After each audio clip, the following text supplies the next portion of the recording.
Breaking news in the Bronx. This is Bronx Fan Central. Look, I need to tell you something that's happening behind the scenes in the Bronx that could change a lot more than it seems at first glance. We've got a talent in the system that everyone knows is special. And that's exactly the problem. Everyone knows it. Rival teams know it. The media knows it. And now, it looks like the Yankees themselves are starting to do the math. The question isn't whether this player has potential. The question is, how long can the team afford to hold on to someone who deserves to play, but simply doesn't have a spot to make it happen? Because when you have a roster at the level the Bronx has built for 2026, someone is going to be left out, and being left out at the major league level can cost a young player way too much. Stick with me here, because this situation could end up triggering a move that splits the fan base. And I want us to break this down together, because this is not a simple decision. This is the story we're diving into today here on Bronx Fan Central. The Yankees are dealing with a problem that seems simple, but it's not. Jasson Dominguez, 23 years old, former #1 international prospect, is stuck on a team that simply doesn't have room for him to play. The situation was analyzed by Fansided this week, and what stands out isn't just the fact that Dominguez is the odd man out on the roster. It's what could happen to him if this continues.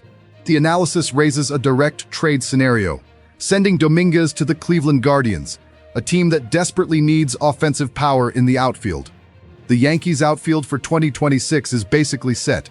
Aaron Judge, Cody Bellinger, and Trent Grisham as starters, with Randall Grichuk as a backup. There isn't even a quality bench spot left for Dominguez. So the organization is going to have to make a decision, and probably before or right after opening day. Now, here's a detail you can't ignore. Mark Powell from Fansided was very direct in his analysis. He said Dominguez has the physical power of a Giancarlo Stanton, and if you've ever seen him train, you understand that comparison. The build is impressive, the swing rotation speed is absurd. But then Powell adds, he hasn't been that yet. So far, he's been a double-digit home run player. 10 home runs in 2025. 10. For someone the baseball world expected to dominate the major leagues at 22, 23 years old, that carries weight. And it wasn't just the bat. Dominguez had defensive issues in left field that were well documented: missed balls, poor route reads. On a team that values structure, that doesn't go unnoticed internally. Here on the channel, we talk about the Yankees every single day. So if you're not subscribed yet, now's the time. The Yankees are entering 2026 in a different phase. The team is no longer rebuilding or waiting on young players. This is an immediate contender roster, with Judge leading, Bellinger coming in to contribute, and real expectations of competing for a World Series. In that context, Dominguez in AAA is a waste of time for both sides. For him, because he needs major league at-bats to develop, and for the team, because they're watching talent rust without contributing while the contention window is open. Spencer Jones is in the same situation. 2 high-level prospects without guaranteed space.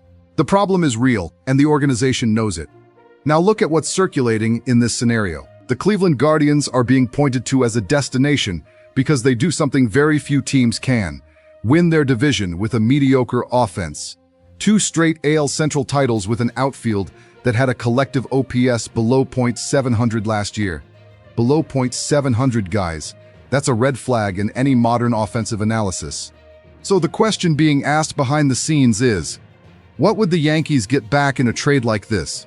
Cleveland doesn't have elite prospects to spare, but they do have pitching and depth.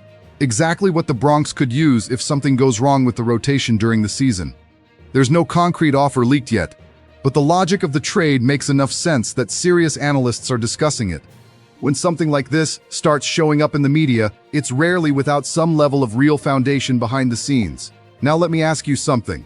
If you were Brian Cashman right now, and he's still managing the pieces of this roster, would you trade Dominguez or hold on for one more season? Because that's the divide I see in the fan base right now. There's the group that says, give him one more year, he's too young to give up on. And there's the group that responds, being young doesn't justify staying stuck in the system while the team is trying to win a World Series. And honestly, both arguments are valid. This is not an easy decision. Dominguez will turn 24 during the season.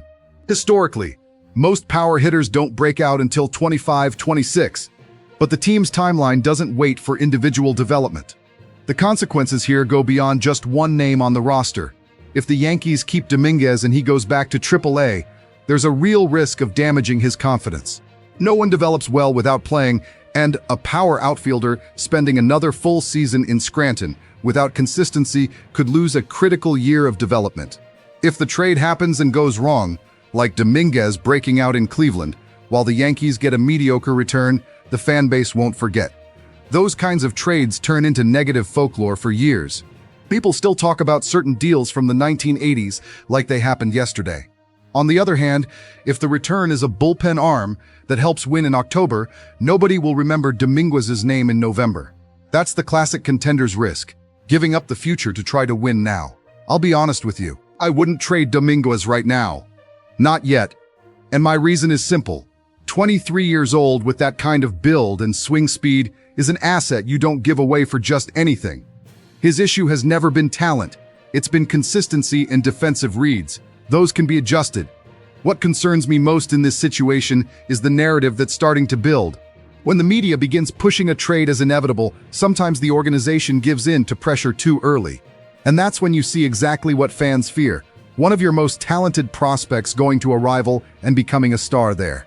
If the return is a top-tier pitcher, then the conversation changes. But a trade just to clear roster space, that's not a move I would make. In the end, the question is this: are the Yankees going to bet on Dominguez's development, or are they going to use his talent as a trade asset now that the team is in win-now mode? The answer to that question will say a lot about how the organization views the next 3 years. And we'll be here tracking every move. Let me know in the comments. Would you keep Dominguez in the system, or pull the trigger on a deal with Cleveland? I want to see how divided the fan base really is on this. See you in the next video. Bronx Fan Central.